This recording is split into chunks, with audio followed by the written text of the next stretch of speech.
اللهم اجعل في قلبي نورا.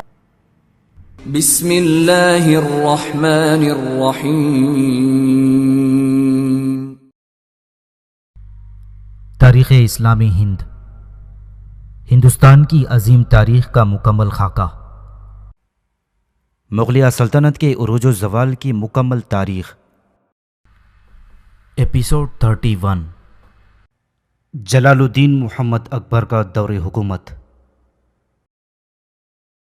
بدایونی نے اکبر کے خلاف اس بات کو ثابت کرنے کے لیے بہت ہی شدید الزامات عائد کیے ہیں کہ وہ نہ صرف اسلام کا منکر ہو گیا تھا بلکہ مسلمانوں کو ایذا پہنچا کر اپنے نئے زہریلے دین کو استوار کرنے کے لیے ہتک آمیز طریقے پر اسلام کی بے حرمتی کرتا تھا.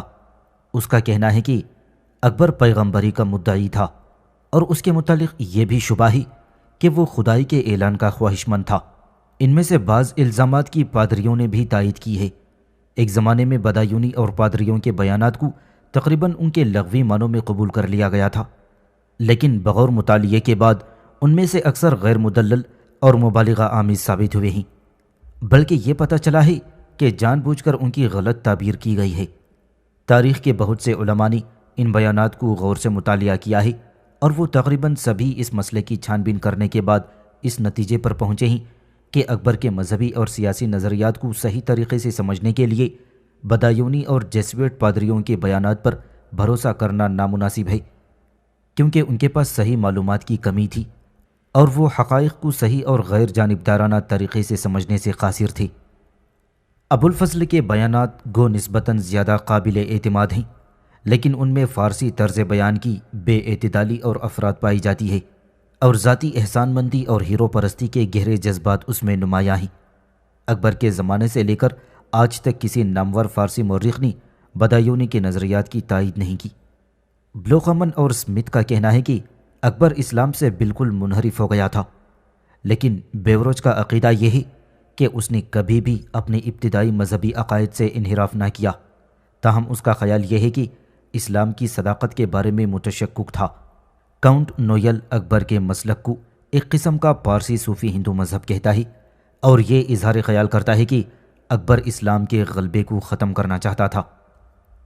محمد حسین آزاد جو کہ ایک شیعہ مصنف ہے، اس کا عقیدہ تھا کہ اکبر نے جو کچھ کیا وہ محض سیاسی وجوہ کی بنا پر تھا، حالانکہ وہ اکبر کی بعض بدعتوں کو قانون یعنی اسلام کے خلاف سمجھتا ہے، تاہم اسے منکر نہیں کہتا.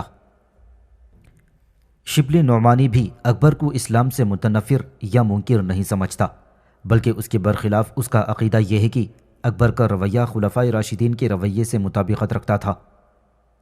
جیسویٹ پادریوں کا نظریہ کچھ بھی ہو اور عوامی حلقوں میں کچھ بھی افواہیں پھیلی ہوں، اس میں شک نہیں کہ اکبر مسلمان جیا اور مسلمان ہی مرا تھا. اس کے ساتھ ساتھ یہ بات بھی واضح ہے کہ اس نے خود کو کبھی کسی خاص مکتب فکر سے وابستہ نہ کیا اور خاص طور سے اس وجہ سے لوگ اس کے مذہب پر شک کرتے رہے. ان دنوں ایک عام مسلمان اسلام کو شیعہ، سنی، حنفی، مالکی، شافعی، حنبلی یا کسی اور مکتب فکر کے نام سے جانتا تھا اور محض چند ہی روشن خیال لوگ اسلام کی اس فرقہ وارانہ تعبیر کی سطح سے بلند ہو کر سوچ سکتے اور وسیع نقطہ نظر سے دیکھ سکتے تھے. اکبر نے ہر ایک کا نقطہ نظر سنا، لیکن جو کچھ اس کی عقل کو اچھا لگا اسی کی پیروی کرنے کا فیصلہ کیا. ممکن ہے متعصب اور مخصوص مکاتب فکر کے پیرووں کے نزدیک اکبر ایک اچھا مسلمان نہ ہو، لیکن اس نے اسلام کے کسی بنیادی اصول کو کبھی پامال نہ کیا. ممکن ہے اس کے بعد افعال قابل اعتراض ہو جائیں، لیکن اکبر کے عقائد کو کلیتاً غیر اسلامی نہیں کہا جا سکتا. یہ کہنا کہ اس نے پارسا مسلمانوں کو ان کے مذہبی عقائد کی وجہ سے ایذا پہنچائی اس حد تک کی درست ہے کہ اس نے ان لوگوں میں سے بعض سے مواخذہ کیا جو مشرقی صوبہ جات اور پنجاب، خاص طور سے لاہور میں شورش پھیلانا چاہتے تھے. بدایونی نے محض کینہ پروری کے سبب مبالغہ آمیزی سے کام لے کر اس فعل کو مذہبی ایذا رسانی کا رنگ دے دیا. چنانچہ جیسوٹ پادریوں کے بیانات بھی طرفدارانہ رویے اور حقیقت سے ناواقفیت پر مبنی ہیں. اس میں ان کی یہ خواہش بھی پوشیدہ تھی کہ وہ اپنی کوششوں کی تبلیغ کرنا چاہتے تھے تاکہ اکبر اسلام سے منحرف ہو جائے. اگر غور سے مطالعہ کیا جائے تو اکبر پر یہ الزام کہ وہ اسلام سے منکر ہو گیا تھا بالکل بے بنیاد ثابت ہوگا۔ اکبر کو اس بات کا یقین تو تھا ہی کہ انسانی اعمال کی مذہبی دینوی تقسیم فلسفیانہ نقطہ نظر سے نادرست ہے، لہٰذا وہ قدرتی طور پر زندگی کو ناقابل تقسیم ہونے پر زور دیتا۔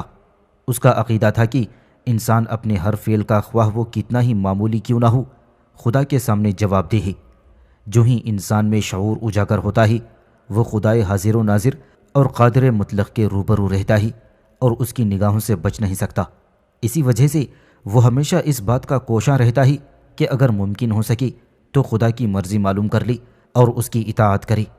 وہ سچے دل سے اس بات کا معتقد تھا کہ وہ جو کچھ کرتا ہے فی سبیل اللہ کرتا ہے، اس لیے اس کا ہر فعل وسیع معنوں میں مذہبی ہے۔ اکبر نے گہرے مطالعے اور عمیق غور و فکر کے بعد یہ نتیجہ اخذ کیا تھا کہ حقیقت مطلق کسی خاص مذہب کے ساتھ مخصوص نہیں ہے۔ سبھی مذہب نیکی کی دعوت دیتے ہیں اور ایک ہی مقصد کے لیے زور دیتے ہیں۔ اکبر کے اس نظریے کو ابو الفضل نے بہت ہی خوبصورت الفاظ میں کشمیر کے ایک مندر کے خطبے میں بیان کیا ہے۔ وہ کہتا ہے، اے خدا، میں معبد میں ان لوگوں کو دیکھتا ہوں جو تیری جستجو میں ہیں اور ہر زبان میں جو بولی جاتی ہے تیری ثناخوانی کرتے ہیں۔ شرک اور اسلام تیری ہی جستجو میں ہے۔ ہر مذہب یہی سکھاتا ہے کہ تو واحد و بے مثال ہے۔ لوگ مسجد میں تیری تقدیس کے گن گاتے ہیں اور مندر میں تیری محبت کے جذبے سے سرشار ہو کر ناقوس بجاتے ہیں۔ میں کبھی عیسائیوں کے گرجے، ہندوؤں کے مندر اور کبھی مسجد کا رخ کرتا ہوں۔ میں ہر جگہ تیری ہی تلاش میں سرگرداں رہتا ہوں۔ تیرے برگزیدہ بندوں کو کفر و عصبیت سے کیا نسبت، کیونکہ ان میں سے کوئی بھی تیرے اسلام یعنی سچائی کے پردے کے پیچھے نہیں ٹھہر سکتا۔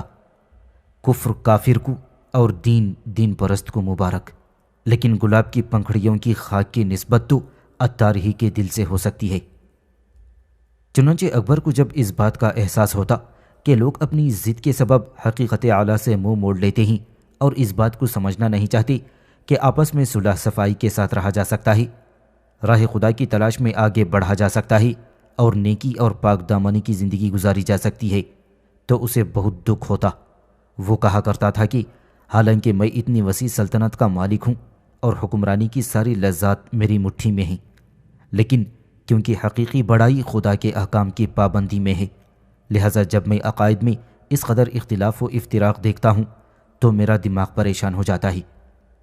اکبر نے اپنی دانائی اور ہوش مندی سے اس بات کا اندازہ کر لیا ہوگا کہ نہ تو سارے مذاہب کو ملا کر ایک کیا جا سکتا ہے اور نہ ہی کسی نئے مذہب کا آغاز کیا جا سکتا ہے۔ اگر ایسا کیا جائے تو موجودہ متعدد مذاہب میں ایک اور کا اضافہ ہو جائے گا، لیکن اسے اس بات کا احساس تھا کہ اس سے یہ توقع کی جاتی ہے کہ وہ اپنے خیالات کو ان لوگوں تک پہنچائے جو اس کی باتوں کو سننے کو تیار ہیں۔ اکبر نے اس مقصد کے حصول کی راہ نکالنے کے لیے اپنے مشیروں اور معتمدوں کی مجلس میں اس مسئلے کو چھیڑا تھا۔ ان لوگوں نے عرض کیا کہ کسی ایسے شخص کے لیے جو حکومت سے تعلق رکھتا ہو موجودہ حالات میں کوئی ایسا قدم اٹھانا ممکن نہ ہوگا، کیونکہ بعض اشخاص تو واقعتاً روشن خیال ہوں گے، لیکن اکثر کٹر اور متعصب لوگوں کے ڈر سے زبان بند رکھیں گے، اور اگر کوئی بہت ہمت کر کے اپنے روشن خیالات کا اظہار کرے گا بھی تو سادہ لوح نیک لوگ اسے پاگل کہنے لگیں گے اور اسے ناکارہ سمجھ کر اس سے علیحدہ ہو جائیں گے۔ کچھ بدبخت فوراً بدعت و الحاد کا الزام عائد کر دیں گے اور اس کی جان کے درپے ہو جائیں گے۔ انہوں نے یہ بات بھی شہنشاہ کے گوشے گزار کر دی کہ خود وہ اپنے اعلیٰ مقام اور عقلی اور روحانی اکتسابات کی بنا پر اس کام کے لیے سب سے زیادہ موزوں ہے، اور اگر وہ چاہے تو ان افراد کو جو تیار ہوں اور جن کو وہ پسند کرے اپنے اصول زندگی میں شرکت کی دعوت دی۔ چنانچہ اکبر کے ان قدردانوں نے جو اس کو مذہبی رہنمائی کے لائق سمجھتے تھے خود کو ایک انجمن کی تشکیل میں مرتب کیا اور اکبر کو اپنا پیر یا گرو مان لیا تھا۔ اکبر نے اس نئی ذمہ داری کو پورے احساس کے ساتھ شروع کیا تھا۔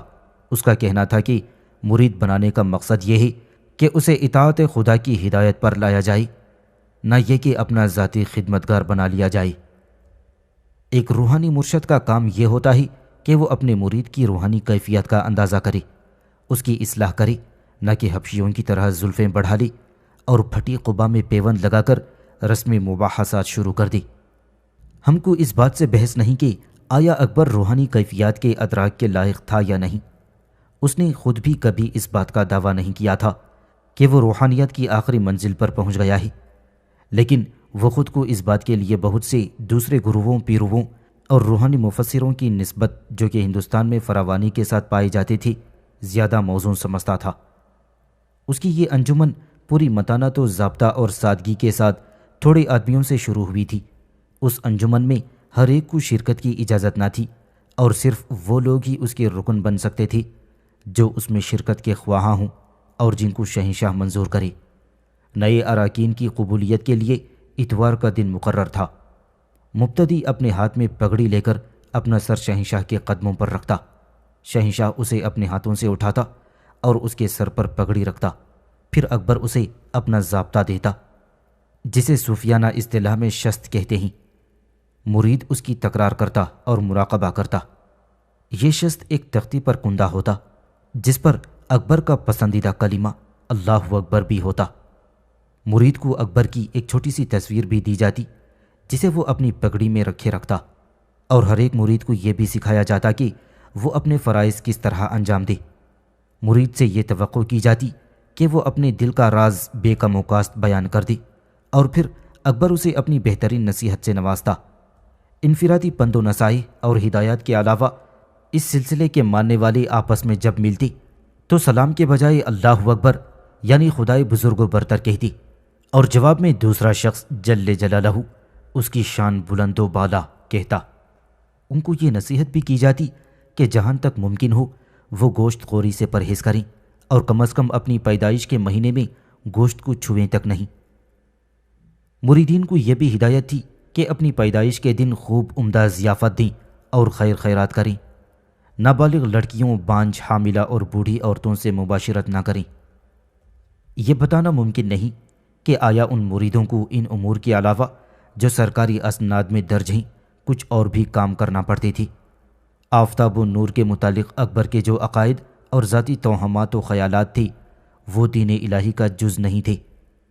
اس فرقے کی نہ تو کوئی مقدس کتاب تھی اور نہ کوئی صحیفہ، نہ مذہبی رہنماؤں کا سلسلہ تھا، اور نہ اس فرقے کی کوئی مخصوص جائے عبادت تھی، اور دین میں داخل ہونے کے علاوہ کوئی مراسم نہ تھی۔ بدایونی کا کہنا ہے کہ اس فرقے میں شامل ہونے والوں کو یہ تحریری وعدہ دینا ہوتا کہ اس نے اسلام ترک کر دیا ہے اور مکمل دینداری کے 4 مراحل یعنی جان و مال اور مذہب اور آبرو کی قربانی قبول کر لی ہے۔ اس بیان کی مشکوک حقیقت پر اظہار تردید کیے بغیر یہ بات بلا خوف کہی جا سکتی ہے کہ یہ مراحل حقیقتاً وہ مراحل ہیں جن کو امام غزالی رحمۃ اللہ علیہ نے ان لوگوں کے لیے مقرر کیا تھا جو روحانی تکمیل کے خواہاں ہوں۔ امام غزالی نے یہاں تک کہا ہے کہ مرید کو اپنے مرشد سے اس طرح متوسل ہو جانا چاہیے جیسے کہ اندھا آدمی دریا کے کنارے اپنے رہنما سے چپک جائے۔ اس ضمن میں لفظ دین کا وہی مفہوم ہے جو امام غزالی نے تقلید کے معنی میں بیان لیا ہے۔ اغلب گمان یہ ہے کہ اکبر اپنے پیرووں کے انفرادی مذہب و عقائد میں دخل نہ دیتا، وہ محض ان کے روحانی ارتقاء میں معاونت کرتا اور ان کے دلوں میں مختلف مذاہب کی بہترین امتزاج اور ان میں بنیادی وحدت کا جذبہ پیدا کرتا۔ دین الہی کوئی مذہب نہ تھا اور نہ اکبر کسی نئے دین کی بنیاد ڈالنا چاہتا تھا۔ وہ اس بات سے بخوبی آگاہ تھا کہ ممکن ہے بہت سے لوگ اس کے اعلیٰ مقام سے متاثر ہو کر اس مذہب میں داخل ہوں تاکہ وہ اپنے جذبہ تلاش و جستجو کو تسکین پہنچا سکیں اور اس سے مادی مفاد کو حاصل کر سکیں، لہٰذا وہ اس سلسلے میں لوگوں کو داخل کرنے کے معاملے میں بہت سخت تھا۔ ان پابندیوں کے باوجود کہا جاتا ہے کہ بہت سے لوگوں نے خود اس سلسلے میں امید اور خوف سے بے نیاز ہو کر اعلیٰ اور عرفہ مقاصد کو مد نظر رکھ کر پیش کیا ہوگا۔ جب حریص لوگوں کو یہ پتہ چلا ہوگا کہ اکبر ان کی توقعات سے زیادہ ہوشیار ہے تو یقیناً ان کو مایوسی ہوئی ہوگی۔ اکبر اکثر کہا کرتا تھا کہ جن لوگوں کو کسی بادشاہ کے دربار میں رازدارانہ مشورے کا فخر حاصل ہے ان کی فلاح کا راز سچائی اور وفاداری میں مضمر ہے۔ اس فرض کی ادائیگی میں کسی خود غرضانہ اور حریصانہ خواہشات کو دخل نہ ہونا چاہیے۔ خود بدایونی کا بیان ہے کہ مرید بنانے کے لیے کسی زور زبردستی یا لالچ سے کام نہ لیا جاتا تھا۔ اس قسم کی ایک بھی مثال موجود نہیں کہ کسی شخص کا دین الہی میں شرکت سے انکار کرنے پر تنزل کر دیا گیا ہو یا شریک ہونے پر کسی قسم کی ترقی ملی ہو۔ اس کے باوجود ہر طبقے کے مریدوں کی تعداد کئی ہزار تک پہنچ گئی تھی۔ ہم کو ان مرید ہونے والوں کے صرف 20 نام معلوم ہو سکے۔ بیربل کے علاوہ سب مسلمان تھے۔ ان میں سے کچھ تو بہت بلند کردار اور آزاد خیال تھے۔ بلند درجے کے ہندو افسران مثلاً بھگوان داس، مان سنگھ اور ٹوڈر مل نے اس میں شرکت نہ کی تھی، بلکہ الٹا وہ اسے شک کی نگاہ سے دیکھتے۔ ایسا معلوم ہوتا ہے کہ دین الہی کا سیاسی اثر زیادہ گہرا نہ تھا، کیونکہ ہندوستان کے کروڑوں باشندوں میں اس کے معتقدین کی تعداد چند ہزار سے متجاوز نہ ہو سکی۔ تاہم اس سلسلے سے ایسے لوگوں کا ایک گروہ پیدا ہوا جس کا نصب العین خدا اور بادشاہ تھا، اور جنہوں نے اکبر سے وفاداری اور اطاعت کی قسم کھائی تھی اور اس کے ساتھ انفرادی رابطے بھی بندھے ہوئے تھے۔ دین الہی نے یہ نمونہ پیش کر کے دکھایا کہ معاشرتی، سیاسی اور دینی اختلافات کے باوجود لوگ کس طرح خدا اور بادشاہ کے نام پر متحد اور متفق ہو سکتے ہیں۔ اس طریقے سے رعایا کے دل میں اکبر پر اعتماد و بھروسہ اور بڑھ گیا ہوگا، اور عوام اسے عقیدت کی نگاہ سے دیکھتے ہوں گے۔ اس خیال کو کسی طرح صحیح نہیں سمجھا جا سکتا کہ اکبر اس سلسلے کو اس لیے استعمال کرتا تھا کہ وہ اپنے مکتب فکر کے لوگوں کو تربیت دے اور پھر انہیں سلطنت کے دوسرے صوبوں میں ان کے عقائد کی ترویج کے لیے روانہ کر دے۔ دین الہی اکبر کی اس خواہش کی پیداوار تھا کہ ایسے لوگوں کو جو اس کی روحانی رہنمائی قبول کرنے کو تیار ہوں، ایک جگہ جمع کر کے ان کے دلوں میں اپنے بلند نظریات اور اصول عمل کی روح پھونک سکے۔ وہ یہ سب کچھ اپنی مثال ان کے سامنے پیش کر کے انجام دینا چاہتا تھا، نہ کہ کسی زور و زبردستی سے یا مکر و فریب دے کر۔ ایسا معلوم ہوتا ہے کہ اکبر کا مقصد یہ نہ تھا کہ اپنا روحانی جانشین نامزد کر کے یا دوسروں کے ذریعے اس سلسلے میں اور مریدوں کو داخل کر کے اس دین کو ایک مستقل شکل دے دے۔ اکبر اگر چاہتا تو اپنی تنظیمی لیاقت سے کم از کم اس بات کی کوشش کر سکتا تھا کہ اس سلسلے کی بقا اور اشاعت کے لیے کوئی ترکیب نکالے، لیکن اس نے عملاً ایسا نہیں کیا۔ یہ ایک بالکل نجی معاملہ تھا جس کا تعلق شہنشاہ اور رعایا کے درمیان نہیں، بلکہ اکبر اور ان لوگوں کے درمیان تھا جو اسے اپنا پیر و گرو مانتے تھے۔ اکبر کی موت کے ساتھ ہی وہ نجی تعلق بھی ختم ہو گیا اور وہ انجمن بھی۔ جہانگیر نے کچھ عرصے تک اپنے باپ کی پیروی کرنا چاہی۔ اس نے مرید بھی بنائی، شست اور تصویریں بھی دیں۔ اس نے مریدوں کو نصیحت کی کہ وہ اپنی زندگی فرقہ وارانہ لڑائی جھگڑوں میں ضائع نہ کریں، بلکہ عالمگیر امن و آشتی کے اصولوں پر کاربند ہوں، اور سوائے جنگ و تعاقب کی حالت میں کسی جاندار کو اپنے ہاتھوں سے نہ ماریں۔ لیکن جہانگیر میں نہ تو اپنے باپ کا سا اخلاق و کردار تھا اور نہ جاذبیت تھی۔ اس کا نتیجہ یہ ہوا کہ وہ زیادہ کامیاب نہ ہو سکا اور اس کے کھوکھلے دعوے استقامت حاصل نہ کر سکی۔ اکبر نے جن قوتوں کو اجاگر کیا وہ بیکار نہ گئیں۔ اس کے نظریات سے اس کے جانشینوں کی کم از کم 2 نسلیں مستفیض ہوئیں۔ شہزادہ خسرو اور دارا شکوہ اس کے مکتب فکر کے 2 ممتاز نمائندے تھی، اور اگر وہ تخت شاہی پر بیٹھنے میں کامیاب ہو جاتی تو یقیناً اکبر کے پیغام کو آگے بڑھاتی اور بہت ہی اعلیٰ نتائج حاصل کرتی۔ بدقسمتی سے ان میں سے کوئی بھی اکبر کی گہری سیاسی سوجھ بوجھ، ہمت اور طاقت کا مالک نہ تھا، اور اسی وجہ سے دونوں ہی ناکام رہی۔ اکبر نے جب رعایا کے تحفظ کے فرائض اپنے سر لیے تو پھر اس نے عوام کی معاشرتی زندگی کی فلاح و بہبود کے کاموں میں کوئی پس و پیش نہ کیا۔ ان میں سے پہلا کام ستی کا انسداد تھا۔ 1591 عیسوی میں یہ حکم صادر کیا گیا کہ اگر کوئی بیوہ اپنی مرضی سے بزید ہو کر واضح الفاظ میں ستی ہونے کی خواہش کا اظہار نہ کرے تو اسے زندہ نہ جلایا جائے۔ جوان عورتیں جنہوں نے اپنے شوہر کے ساتھ ایک رات بھی نہ گزاری انہیں ہرگز نہ جلایا جائے۔ اسی سلسلے میں اس نے بیوہ کی دوسری شادی قانوناً جائز قرار دی اور ایک سے زیادہ بیوی یا شوہر رکھنا معیوب قرار پایا۔ اس نے یہ بھی حکم صادر کیا کہ صرف اسی شکل میں دوسری شادی کی جا سکتی ہے کہ جب عورت بانجھ ہو، اور لڑکیوں کے لیے شادی کی عمر 14 سال اور لڑکوں کے لیے 16 سال مقرر کی۔ ان اصلاحات کے نفاذ کے ساتھ ہی اس نے شادیوں کے اندراج کا قاعدہ شروع کر دیا۔ گو خود اکبر ایک مذہب چھوڑ کر دوسرے مذہب کو قبول کرنے کا حامی نہ تھا، تاہم اس نے اس بات کی کھلی اجازت دے دی تھی کہ ہر شخص اپنے مذہب کے سلسلے میں آزاد ہے۔ کسی کو اس کی اجازت نہ تھی کہ وہ زبردستی یا غیر اخلاقی طور پر لالچ دے کر یا شہوانی محبت کے تحت کسی سے شادی کرے۔ اکبر نے 1582 عیسوی میں یہ حکم جاری کیا تھا کہ شراب کا بنانا اور فروخت کرنا جرم ہے، لیکن بعض منظور شدہ دکانوں کو شراب بنانے کی اجازت دی گئی کہ وہ صرف ان لوگوں کو شراب مہیا کریں جن کو طبی طور پر ضرورت ہو۔ 1590 عیسوی میں ختنے کی عمر 12 سال مقرر کی گئی۔